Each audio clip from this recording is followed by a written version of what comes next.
உலகமெங்கும் பரவி வாழும் தாய் தமிழ் உறவுகளுக்கு அனைவருக்கும் புரட்சிகர வணக்கம். எல்லாருமே என்ன கேட்குறாங்கன்னா, திமுக வெற்றி பெற்றது, நாம் தமிழர் வெற்றி பெற்றதா, ஒரு இடத்துல கூட ஜெயிக்கலையே அப்படின்னு எல்லாருமே எனக்கு ஃபோன் அடித்து பேசுகிறாங்க. இவர்களுக்கு எல்லாருக்குமே ஒரே பதில் தான் நான் சொல்ல போகிறேன். உண்மையிலேயே இந்த அரசியல் களத்தில் உண்மையும் நேர்மையுமாக இந்த அரசியலை சந்தித்தது யார்? நீங்கள் ஒரு கட்சியினுடைய அடிப்படையில் பேசக்கூடாது. இப்போ நான் ஒரு கட்சியை சார்ந்தவன் என்ற அடிப்படையில் பேசக்கூடாது. மனசை தொட்டு சொல்லுங்கள். உண்மையிலேயே இந்த அரசியல் களத்தில் 2024 நடந்த பாராளுமன்ற தேர்தலில் உண்மையாக தேர்தலை சந்தித்தது யார்? நீங்கள் சொல்லுங்கள்.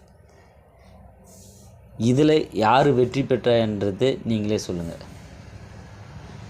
புரியுதா? சும்மா ஏதோ நாம் தமிழரை இழிவுபடுத்தணும் என்ற நோக்கத்திற்காக வெற்றி பெற்றதா, வெற்றி பெறலையே அப்படின்னு பேசுறது தப்பு. ஒரு தொகுதிக்கு பல கோடிகளை இறைத்து வாக்காளர்களின் வாக்கை பறித்து விலை பேசி அவங்க வின் பண்ணிட்டா அது வெற்றி. இது தேர்தல். உண்மையிலேயே ஒரு வாக்கு கூட ₹1 கொடுக்காம குவார்ட்டரோ கோழி பிரியாணியோ எதுவுமே வாங்கி கொடுக்காம உண்மையும் நேர்மையுமாக இந்த மக்கள் நாம் தமிழர் கட்சிக்கு குறிப்பாக 11 தொகுதிகளில் 11 இடங்களில் 1,00,000க்கு மேற்பட்ட வாக்குகள் வாங்கியிருக்காங்க. இப்போ யார் வெற்றி பெற்ற கட்சின்னு நீங்கள் சொல்லுங்கள். நாங்கள் சொல்லலை. ஒரு வாக்குக்கு ₹200 முதல் ₹500 வரை பணம் கொடுக்கப்பட்டது. அப்போ 1,00,000க்கு மேலே நாங்கள் வாக்கு வாங்கியிருக்கோம்.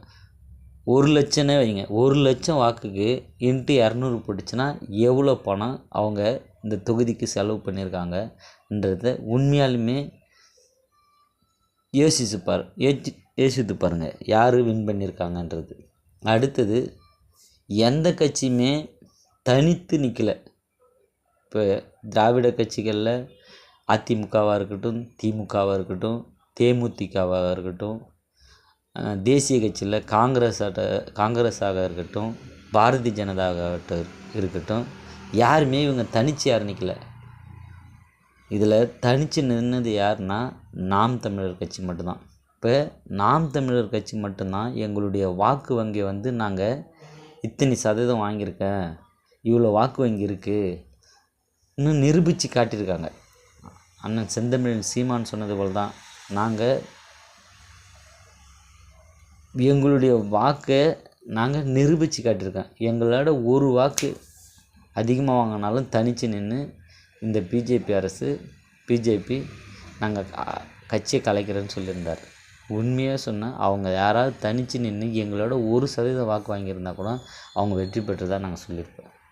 அப்படிலாம் யாரும் உண்மையும் நேர்மையும் இந்த களத்தில் யாரும் நிற்கலையே.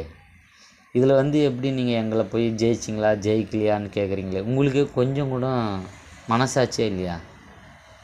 இந்த களத்தில் உண்மையாக நின்னவன் யார்? நீங்கள் சொல்லுங்கள் பார்ப்போம். உண்மையும் நேர்மையாக நின்று வின் பண்ணவன் யார்?